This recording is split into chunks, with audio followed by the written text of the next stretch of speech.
మనం ఎంత వీలైతే అంత బట్టి పంపించేసేయాలి. ప్లస్ 4Pలో సారీ చెప్తాం, పశ్చాత్తాపం, పరివర్తన, ప్రాయశ్చిత్తం. ఇది ఆల్రెడీ చెప్పుకున్నాం మనం.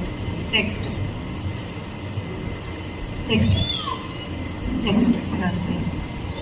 ఇది ఒక అతను, ఈయన క్యాన్సర్ పేషెంట్. ఇది నిజంగా జరిగింది. అయితే ఈయన డైరెక్ట్గా మన వేటు మోక్షాల లేడు, కానీ మన వేటు మోక్షాల ఉన్న ఒక ఆవిడ, ఈయన తమిళ అబ్బాయి, అతను క్యాన్సర్ ఉంది, ఆయన బెడ్లోనే ఉంటాడు. ఇంకోటి ఆయన మోషన్ బ్లడ్లో కలిసి విపరీతమైన బ్యాడ్ స్మెల్ వస్తుందట.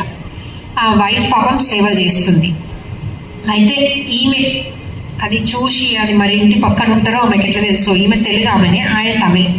అయితే ఆయన ఏం చేసిండు, ఆయన తెలుగు రాదు, కానీ తెలుగు 4P ఆయనకి ఇచ్చి, ఇంగ్లీష్ 4P ఇచ్చి, ఆయనకు సరిగ్గా రాదు కానీ ఇంగ్లీష్ కూడా ఇచ్చి ఈమె ఎక్స్ప్లెయిన్ చేసిందట. ఈమె కూడా సరిగ్గా తమిళ్ రాదు, కానీ ఆయన కొద్ది అర్థమైంది. ఆయనకు ఎక్స్ప్లెయిన్ చేసి రోజు 4P పెట్టుకోమన్నదట, పడుకున్నప్పుడు లేచినప్పుడు. ఆయనకి ఏం పని, వేరే పని లేదు కదా, రోజు 4P పెట్టుకున్నాడు. ఎగ్జాక్ట్లీ 3 వారాలకు ఆయన లేచి నడిచిండు. 3 వారాలకి